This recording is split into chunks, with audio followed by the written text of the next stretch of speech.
முதலில் என்னுடைய அழைப்பை ஏற்று என்னை வாழ்த்துவதற்காக இந்த படத்துல வழக்கமா ஒரு ஆடியோ லான்ச் ஒரு ப்ரெஸ் மீட் அப்படின்னா அந்த படத்துல கலந்துக்கிட்டு அந்த படத்துல நடிச்ச டெக்னீஷியன்ஸ் ஆக்டர்ஸ் எல்லாமே ஒரு பெரிய லைன் இருக்கும்.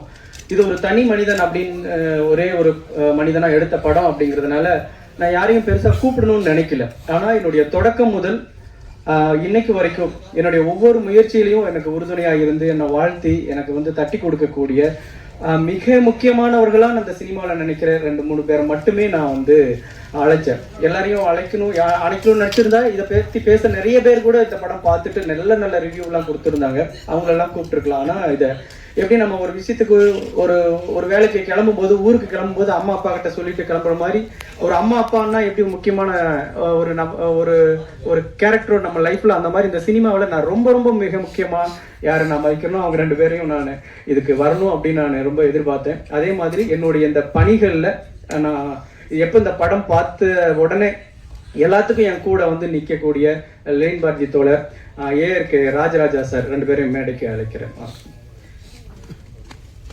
வாங்க தோழர். அதே மாதிரி சேரண்ணன் நான் சொன்னதுல இந்த சினிமாவில் நான் ஒவ்வொரு மேடையில நான் பேசும் பொழுதும் அண்ணன் சேரனுக்கும் ரோஹிணி மேடமுக்கும் நன்றின்னு சொல்லிட்டு தான் பேசுவேன். வேற எங்கேயா இருந்தா ஆனா எங்க அண்ணனே இருக்காரு அப்படிங்கிறதுனால நான் அதை சொல்லலை. ஏன்னா சேரண்ணன் எனக்கு எப்படி முக்கியமானவர் அப்படின்னு இங்க இருக்கிற எல்லாருக்கும் தெரியும். நான் அதை சொல்லி புரிய வைக்கணும்னு அவசியமே இல்லை. நான் எந்த மேடைகள் அதுக்கு பிறகு நான் சினிமாவுக்கு வந்த பிறகு கிட்டத்தட்ட 100கணக்கான மேடைகள்ல நான் ஏறி இருக்கேன். அப்ப எல்லாமே நான் சொல்லிட்டு தொடங்கக்கூடிய வார்த்தைகள் பேசுறதுக்கு முன்னாடி அந்த வார்த்தைகள் தான் அந்த அளவுக்கு முக்கியமானவர் எனக்கு. அண்ணனை நான் அன்போடு மேடைக்கு அழைக்கிறேன். அதே மாதிரி சத்யராஜ் சார் சங்கர் சாரோட டைரக்ஷன்ல நடிச்சுக்கிட்டு இருந்த காலகட்டத்துல நானும் போய் ஒரு இயக்குனர் எனக்கு ஒரு படம் பண்ணணும்னு சொல்லி நின்னேன். அந்த காலகட்டத்துல ஒரு உதவி இயக்குனருக்கு வாய்ப்பு கேட்டு வந்த மாதிரியான உருவமும் வயதும் கொண்ட என்ன அங்கீகரிச்சு எனக்கு வெங்காயம் படத்துல அவ்வளவு பெரிய சப்போர்ட்டா ஒரு பெரிய தூணா பலமா அதோட வெளியீட்டு வரைக்கும் எனக்கு உறுதுணையா இருந்த சத்யராஜ் சார் அவர்களே நான் அன்போடு மேடை கிடைக்கிறேன். இந்த ஒன் திரைப்படத்தை நேற்றைய முன்தினம் இங்க இயக்குனர் சங்கத்துக்காக திரையிட்டோம். படம் முடிஞ்ச பிறகு ஸ்டாண்டிங் ஓவேஷன் கொடுத்தாங்க. எழுந்து நின்று எல்லாரும் கை தட்டணும் அப்படின்ட்டு இயக்குனர் சங்க தலைவர் சொல்லி எல்லாரும் எழுந்து நின்று 5 நிமிடம் கை தட்டி உட்கார்ந்தாங்க. அந்த இயக்குனர்களுக்கும் என்னுடைய மனமார்ந்த நன்றிகளை தெரிவிச்சுக்கிறேன். ஏன்னா இந்த படம் இதை எப்படி தொடங்கின அப்படின்னு தெரியல. ஏன்னா அந்த படத்தை முடிஞ்ச பிறகு ஆர்வி உதயகுமார் சொன்ன ஒரே ஒரு வார்த்தை, தயவு செஞ்சு இங்க யாரும் இவனை இந்த படத்துக்கு என்ன பட்ஜெட்னு கேட்காதீங்க. அப்படி ஒரு கேட்கறதே தவறான கேள்வியா மாறிடும். அதை தவிர வேற என்ன வேணா கேளுங்க. ஏன்னா ஒரு 5-6 வருட உழைப்பு தான் இந்த படத்துக்கோட பட்ஜெட்டு. அது இந்த படத்துல தெரியுது அப்படின்னு சொன்னார். நான் இந்த படத்தை எதுக்கு ஆரம்பிச்சேன் எப்படி ஆரம்பிச்சேன்னு எனக்கே மறந்து போச்சு. அவ்வளவு காலம் இந்த படம் எனக்கு பெரிய வேலையும் மன உளைச்சலையும் பெரிய உழைப்பையும் எடுத்துக்கிச்சு. இதுக்கு நடுவுல எத்தனையோ வேலைகளை நம்ம செஞ்சிருந்திருக்க முடியும். ஆனாலும் சரி இதை கைவிட்டக்கூடாது, ஒரு கட்டத்திலையும் நம்ம கைவிட்டக்கூடாது அப்படிங்கிற ஒரே ஒரு நோக்கத்துல உலகத்துல யாரும் செய்யாத ஒரு பெரிய வேலையை கையில் எடுத்து தொடங்கிட்டோம். அது எந்த இடத்துலயாவது நிறுத்திட்டோம்னா அது நம்ம வந்ததே தெரியாம இப்படி ஒரு முயற்சி எடுத்ததே தெரியாம போயிருமே அப்படிங்கிற ஒரே உறுதியில இதை முடிச்சிடணும் அப்படின்னு நினைச்சேன். முடிச்சுட்டு இப்ப வர 21ஆம் தேதி அதை வெளியீட்டுக்கு கொண்டு வர இருக்கிறேன். இதுல எத்தனையோ இடையூறுகள் பயணங்கள்ல தடை எல்லாமே இருந்தாலும் இந்த வெளியீட்டுன்னு நிற்கும் போது நான் வெங்காயம் படத்துல அனுபவிச்ச அந்த விஷயம் தான் எனக்கு ஞாபகம் வந்துச்சு. ஏன்னா எனக்கு கிடைச்ச அனுபவம் இந்த உலகத்துல எந்த இயக்குனருக்கும் தயாரிப்பாளருக்கும் கிடைச்சிருக்காரு. ஒரே படத்தை எடுத்து அதை ஒரு தோல்வியும் பார்த்து ஒரு வெற்றியும் பார்த்த ஒரே ஒரு படமும் இயக்குனர் நான் தான். முதல்ல நான் சேரனுக்கு முன் சேரனுக்கு பின் அந்த மாதிரி தான். வெங்காயம் படத்தை முதல்ல வெளியிட்டப்ப 2 நாள் 3 நாள் ஒரு 2 ஷோ 3 ஷோ யாருக்குமே தெரியாம அது வைண்ட் அப் ஆகி வந்துச்சு. அதுக்கப்புறம் சேரன் நான் பார்த்த பிறகுதான் அந்த படம் சன் டிவில பிசினஸ் ஆச்சு.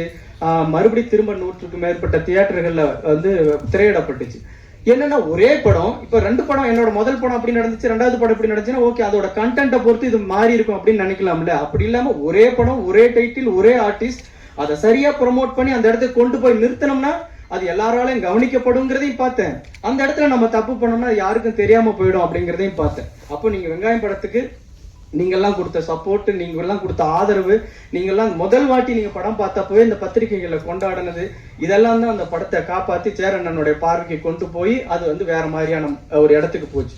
இப்போ இந்த படத்துல எல்லா வேலைகளையும் செஞ்சு யாருடைய உதவியுமே இல்லாம எல்லா வேலைகளும் ஒரு தனி ஒரு மனிதனா செஞ்சு எல்லாத்துக்கும் ஆதாரமும் வச்சிருக்கிறேன். நான் செஞ்சு முடிச்சிட்டேன். முடிச்ச பிறகு இப்போ நான் எனக்கு இந்த வெளியீடு அப்படின்னு வரும்பொழுதுதான் இப்ப மிகப்பெரிய கவலையும் அயற்சியுமா இருந்துச்சு. எப்பெல்லாம் நான், ஏன்னா நம்ம இயக்குனர் ஒரு தயாரிப்பாளருக்கான மெட்டீரியலோடய வாழக்கூடியவங்களா இருந்தா அது தொடர்பான ஆட்களோட தொடர்பு இருக்கும், அது மாதிரியான இடத்துல நம்ம போய் ஒரு புழக்கம் இருக்கும், அது எதுவுமே நமக்கு இருக்காது. ஆனா ஒரு தயாரிப்பாளர் நம்மளும் ஒரு பேரை வச்சுட்டு அதை வெளியிடணும்னு வரும்பொழுது இருக்கக்கூடிய பெரிய அயற்சி ஒண்ணு இருக்கு இல்லைங்களா, அதை தான் நான் ரொம்ப பயந்தேன். எல்லா வேலையும் நம்ம முடிச்சிட்டோம், படம் எடுத்துட்டோம், எடிட்டிங் பண்ணிட்டோம், கிராபிக்ஸ் பண்ணிட்டோம், டப்பிங் பண்ணிட்டோம், எல்லாமே நம்ம உட்காந்து பண்ணிட்டோம். இதை வெளியிடுறதுக்கு என்னடா பண்ண போறோம் அப்படிங்கும் போதுதான் எனக்கு ஒரு பெரிய மலைப்பா இருந்துச்சு. ஏன்னா ஏற்கனவே நான் ஒரு அடி வாங்கியிருக்கேன். அப்பதான் தானு சார் படம் பார்த்தார். படம் பார்த்துட்டு ரொம்ப ஆச்சரியம். அவர் கொடுத்த எனக்கு ஆஃபர்லாம் வேற வேற ஆஃபர். அவர் வந்திருந்தா அவர் வாயிலேயே சொல்லியிருக்கலாம். மிகச்சிறந்த ஒரு வார்த்தைகளை சொன்னார். அப்போ நான் ரிலீஸ் பண்றேன் சார் அப்படின்ட்டு போய் நான் அவர்கிட்ட உட்காரும் பொழுது, நான் எப்படி தயாரிப்பாளர், ஓகே, ஒரு டிஸ்ட்ரிபியூட்டர் எங்க பிடிக்க போறோம், மீடியாட்டர் யாரு, எந்த ஊருக்கு எங்க நம்ம திரையரங்களை கொண்டு போய் சேர்த்த போறோம். ஏன்னா எல்லா படைப்புகளையும் கொண்டாந்துட்டு மக்கள்கிட்ட கொண்டு போய் சேர்த்தும் போதுதான் பெரிய பிரச்சனையா உருவாகுது. மக்கள்கிட்ட போய் சேரல, இல்ல இது மட்டும் நீ நல்லா ப்ரொமோஷன் பண்ணி நல்லா தியேட்டர் போட்டிருந்தீங்கன்னா எல்லாம் சூப்பரா வந்திருக்குன்னு எத்தனையோ படங்களுக்கு நம்ம சொல்லி கேள்விப்பட்டிருக்கோம். அந்த மாதிரி இந்த 5-6 வருட கால உழைப்பை இந்த தியேட்டர் கிடைக்காம, நம்ம சரியான டிஸ்ட்ரிபியூட்டர் கிடைக்காம நம்ம இந்த படத்தை வீணடிச்சிருவோமோ அப்படிங்கிற ஒரு கவலையில தானு சார்கிட்ட நான் போய் சொல்றேன், சார் எனக்கு எப்படி ரிலீஸ் பண்றது என்னன்னே ஒரு குழப்பமா இருக்கு, நீங்க எனக்கு கொஞ்சம் கைட் பண்ணும் அப்படின்ட்டு. தானு சார் ஒரே ஒரு வார்த்தை தான் பிவிஆருக்கு ஃபோன் பண்ணார். பிவிஆருக்கு ஃபோன் பண்ணி, நான் ஒரு ஒன் மேன் அப்படின்னு ஒரு படம் பார்த்தேன், எக்ஸ்ட்ராடினரியான ஒரு படம், ரொம்ப மிரண்டுட்டேன் அப்படின்னு. அதுக்கப்புறம் அவர் சொன்ன ஒரு 10 வார்த்தைகள் இருக்கு இல்லைங்க, அந்த 10 வார்த்தைகளும் சாதாரண வார்த்தைகள்ல பொன்னெழுத்துக்களால் பொறிக்கப்படிய வார்த்தைகள் அப்படின்னு தான் சொல்லலாம். நீ போய் உடனே பிவிஆர்ல போய் மீட் பண்ணுப்பா அப்படின்னாரு. அப்பவே அங்கிருந்தே கிளம்பி பிவிஆருக்கு போனேன். நான் போக யோசிச்சுட்டே போறேன். தானு சார் ஓகே, அவர் ஒரு கலை ஞானி, அவர் ஒரு சினிமாவில் இத்தனை ஆண்டு காலமா எத்தனையோ படங்களை எத்தனையோ கலைஞர்கள் உருவாக்குனவர். அது ஒரு நல்ல படத்தை காப்பாற்றணும், நல்ல படத்தை கொண்டு போய் மக்கள்கிட்ட சேர்த்தணும். இது உலகத்துல யாருமே எடுக்காத முயற்சி. ஏன்னா வெளிநாடுகள்லாம் இந்த படத்தை நம்ம ஃபெஸ்டிவலுக்கு எல்லாம் கொண்டு போகும்போது இப்படி ஒரு முயற்சின்னு சொல்லும் போதே ஆச்சரியப்பட்டு அப்படியே வா அப்படிம்பாங்க. நம்ம ஊர்ல அதை எப்படி எடுத்துக்குவாங்க, நம்ம ஊர் ஆடியன்ஸோட மனநிலை எல்லாத்தையும் ஒரு கேள்வியோட மனநிலையோட அணுகிடுவாங்களோ அப்படிங்கிற பயத்தோட நான் யோசிச்சுட்டே இருக்கேன். ஏன்னா பிவிஆருங்கிறது ஒரு கமர்ஷியல் ஒரு நிறுவனம். அது எது வியாபாரமாகுதோ அதை போட போறாங்க, எது காசு வருதோ அதை போட போறாங்க அப்படின்னு நினைச்சு இவங்க இப்படி சொன்னா என்ன சொல்லலாம், இல்ல ஆர்டிஸ்ட் யாருன்னு கேட்பாங்க. இது ஆர்டிஸ்ட வச்சு பண்ண முடியாது.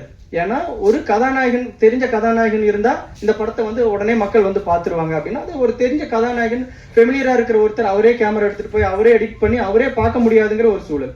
அப்ப நான் பண்றேன் அப்படின்னா எனக்கு இந்த ஃபேஸ் வேல்யூவோ எனக்கு யாருன்னே தெரியாது. இப்போ நான் தான் பண்ணி ஆகணும் போது வேற வழி இல்லை, நானே இந்த ஒரு ஆள் நடிச்ச படம் அப்படிங்கிறதுனால இந்த அட்டெம்ப்ட் எடுக்க வேண்டியதா போயிடுச்சு. இப்படி கேட்டாங்கன்னா பிவிஆர்ல கேட்டாங்கன்னா என்ன சொல்றது, அக்செப்ட் பண்ணுவாங்களா, ஆர்டிஸ்ட் இல்லைன்னு சொல்லுவாங்க, எப்படி ரிலீஸ் பண்ண போறீங்க, பேனர் வேல்யூ என்ன, இதெல்லாம் கேட்பாங்களே அப்படின்ட்டு போய் உட்காடுறேன். சார் தானு சார் சொன்னாரு, இதுதான் என்னுடைய படம், ஒரு 5-6 வருட கால உழைப்பு, இந்த உலகத்துல யாருமே எடுக்காத ஒரு முயற்சி, நீங்க எங்க வேணாலும் செக் பண்ணி பாருங்க, நெட்ல எல்லாம் செக் பண்ணி பாருங்க, நான் உங்களை நம்பி வந்திருக்கேன் சார், எனக்கு தியேட்டர்ல கொண்டு போய் நீங்க போட்டு கொடுக்கணும் அப்படின்னு. பிவிஆர் அலுவலகத்தில் உட்காந்துட்டு கொஞ்ச நேரம் அப்படியே அமைதியா இருந்தாங்க, பார்த்துக்கிட்டே இருந்தாங்க. அவர் அசோக், பாலா, கதிர் அப்படிங்கிறவங்க உட்காந்து பார்த்துட்டே இருக்காங்க. சார் இந்த முயற்சி உலகத்துல யாருமே எடுக்காத ஒரு முயற்சி, தமிழ்நாட்டில் நீங்க எடுத்திருக்கீங்க. எப்படி நீங்க தொடங்கும் போது உங்க அப்பா அம்மா, உங்க குடும்பத்தில் இருக்கிறவங்க, உங்க நண்பர்கள்லாம் சப்போர்ட் பண்ணிருப்பாங்க, அப்புறம் உங்க இயக்குநர்கள் இங்க இருக்கிறவங்க சப்போர்ட் பண்ணிருப்பாங்க, ஒவ்வொரு கட்டத்திலையும் ஒவ்வொருத்தர் சப்போர்ட் பண்ணிருப்பாங்கல்ல, அந்த மாதிரி எங்களுடைய பங்களிப்பா நாங்களும் உங்களுக்கு சப்போர்ட் பண்றோம் சார் அப்படின்னு சொல்லி ஒரு வார்த்தை சொன்னாங்க. எனக்கு அவ்வளவு ஆச்சரியமா இருந்தது. ஏன்னா ஒரு முக்கியமான ஒரு வணிக நிறுவனம் ஒரு சின்ன படங்களுக்கு கொடுப்பாங்களா, அவங்க தியேட்டர் ஃபுல்லா ஆகக்கூடிய ஓவர் ஃப்ளோ ஆகக்கூடிய படங்களை தானே முக்கியத்துவம் கொடுப்பாங்க அப்படின்னு நினைச்சேன். இந்த படத்துக்கும் நாங்க கை கொடுக்குறோங்க, உங்க படம் ஒரு அரிய முயற்சி, கண்டிப்பா நாங்க இதை மக்கள்கிட்ட கொண்டு போய் சேர்த்துறதுக்கு எங்களோட பங்களிப்பு என்னவோ அதை கண்டிப்பா நாங்க செய்வோம் அப்படின்னு சொல்லி, எனக்கு அதாவது பெரிய தடைக்கல்லாவே இருந்து எனக்கு அந்த இடம் தான், எப்படி கொண்டு போய் சேர்த்த போறோமோ அப்படின்னு. நாங்களே இதுல ஒரு பார்ட்டா இருந்து உங்க படத்தை கொண்டு போய் சேர்த்துறோம் அப்படின்னு சொன்ன பிவிஆர் நிறுவனத்துக்கு என்னுடைய மனமார்ந்த நன்றிகளை நான் தெரிவிச்சுக்கிறேன் இந்த நேரத்துல. இது ரொம்ப முக்கியமான பாயிண்ட். முதல்ல நான் இனிமே அதிகம் பேசுற நேரம் இனிமே படமும் பார்க்க வேண்டியது அப்படி இருக்கிறதுனால, இந்த படத்தை நான் எடுத்துட்டு போஸ்ட் ப்ரொடக்ஷன் பண்றதுக்கு ஆரம்பிச்ச நாள்ல எனக்கு நிறைய பெரிய ஸ்டூடியோ வேலைகள் நிறைய இருந்தது.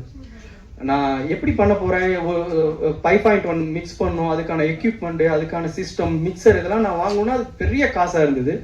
நான் ராஜராஜா சார்கிட்ட போய் சொன்னேன், சார் இந்த மாதிரி ஒரு படம் வித்தியாசமான முயற்சி, எனக்கு எப்படி பண்ணணும்னு தெரியல, ஆனா எப்ப பண்ணுவேன், எவ்வளவு நாள் ஆகும், 1 மாசம் ஆகும், 2 மாசம் ஆகும், 6 மாசம் கூட ஆகும், நானே தான் பண்றேன், எனக்கு பண்றது எப்படின்னு தெரியல சார், எனக்கு அதுக்கான உதவி வேணும் அப்படின்னு கேட்டேன். அவர் ஒரு கொத்து சாவி எடுத்து என் கையில கொடுத்து, அவரோட ஸ்டூடியோவோட சாவி, எப்ப வேணாலும் நீங்க திறந்துக்குங்க, எப்ப வேணாலும் ஒர்க் பண்ணிக்கங்க, சிஸ்டம் ஆஃப் பண்ணிட்டு போங்க, உங்களுக்கு எப்ப வேணுமோ அது திறந்துக்குன்னு சொல்லி சாவியே கொடுத்தாரு. ஒரு 6 மாசம் என்கிட்ட தான் இருந்தது. அதனாலதான் ரொம்ப முக்கியமா நான் அவரை வந்து இந்த மேடையில வந்து அவர் வரணும் அப்படின்னு சொல்லி நான் எதிர்பார்த்தேன். அந்த இடம் இல்லைன்னா நான் அதை தாண்டி வரது ரொம்ப கஷ்டமா இருந்திருக்கும். அவர் வந்து இந்த படம் அவர் படம் பார்த்துட்டாரு. இந்த படம் தொடர்பா ஒரு சில வார்த்தைகள் பேசணும்னு நான் போட வைக்கிறேன்.